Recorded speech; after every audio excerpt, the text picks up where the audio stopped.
If I say Battlefield 4, what do you say? Is it a game that you enjoyed playing and maybe you're still playing it? Or was it just a game that you passed by?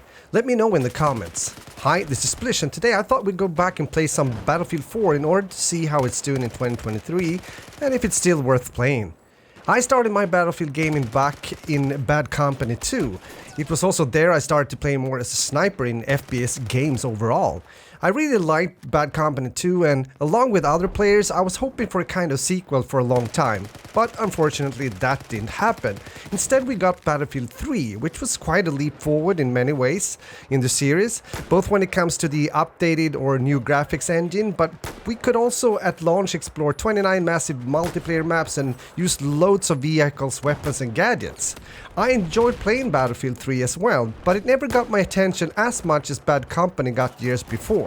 But when Battlefield 4 was released in late October 2013 on PlayStation 4, Xbox One, PlayStation 3, Xbox 360 and PC, I got a game that somewhat felt more related to my former experiences in Bad Company 2, so I digged in and played.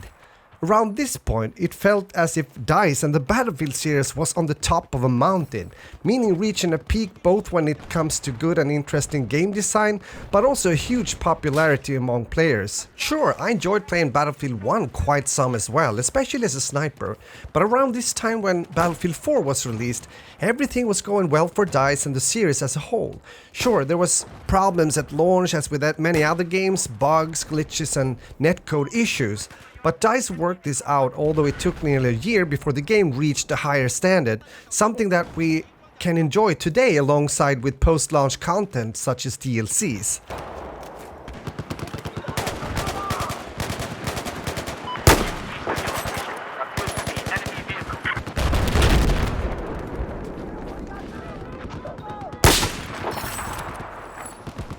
But even though Battlefield 4 had issues, it's not near to what we've seen in recent years when it comes to their latest release, meaning Battlefield 2042, but also other FPS titles and franchises as well. Because already when Battlefield 5 was released, I started to feel at least that it was slowly going downhill. Even though I played some Battlefield 5 as well, I never really enjoyed the game as much as the former games mentioned. So how is it then to come back and play Battlefield 4 in 2023? A game that is now almost 10 years old. Honestly, it feels good, especially since there's still quite also a lot of players playing the game, at least on PC, that I'm playing. And I guess that partly answers the question if you've had doubts when it comes to trying out the game again in 2023. When I look into the Battlefield 4 player count during the last 30 days, we can see that the average number of BF4 players have fallen to 1,370, down from February's average of 1,832 players. But it's still pretty good numbers, especially considering that the game is almost 10 years old. I had no problems finding out some nice servers, even though I was filtering out many, especially since I was looking for games on European servers mainly. One thing that I've always liked and enjoyed with games such as Battlefield 4 when it comes to the overall experience is the chaos that you get into sometimes. Certain objectives or choke points where both infantry, vehicles, planes and helicopters get into the fight, and it can really get hectic but also a lot of fun. Add to that a class system that at its best works really well, forming a unit that can help each other out in different situations depending on what's needed in that moment. Heals, ammo, repairing a vehicle, or simply holding your spot together with the rest of your squad. Team play is the key, at least if you and your team gonna do well.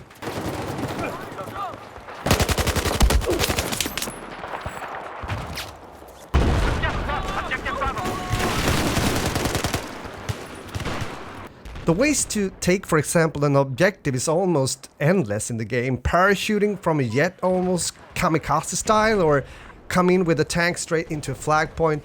Well, do that if you want to, because this opens up for a kind of sandbox environment where Levolution comes into play as well. The ways of playing the game is almost endless. There's also an overall better balance in Battlefield 4 compared to Battlefield 3, and the progression system feels good and rewarding.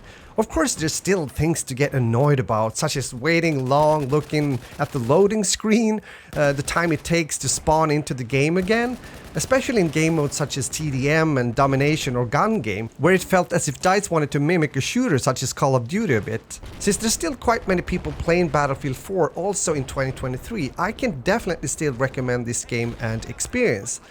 Actually, if you're new to the game, or the series for that sake either, look for a good price if it's available for the game and get it. You will not be disappointed if you are an FPS gamer, I'm pretty sure. And especially also since there's quite this dedicated community around the game, making sure that there's custom servers available, so you can, for example, just go and play a kind of an extreme 24/7 Operation Locker 64 player server, if that's your cup of tea. Well, time flies, and even though it's about 10 years ago since Battlefield 4 was released, it's still needed in the world of FPS gaming, I believe, since it's clear that there's a kind of absence of these kind of shooter experiences at the moment, since many shooters leans towards the Battle Royale genre still, and I guess that's why I've also fallen in love with an even older big-scale Battlefield-like shooter, and that is PlanetSide 2. So, with those words, I want to say thanks for watching, and if you're new to my channel and you want to see more FPS content, then make sure to subscribe, turn on the notification bell so you don't miss out when I'm uploading a new video. And also, let me know again in the comments what you think about Battlefield 4. Thanks for watching and have a great gaming day. Later!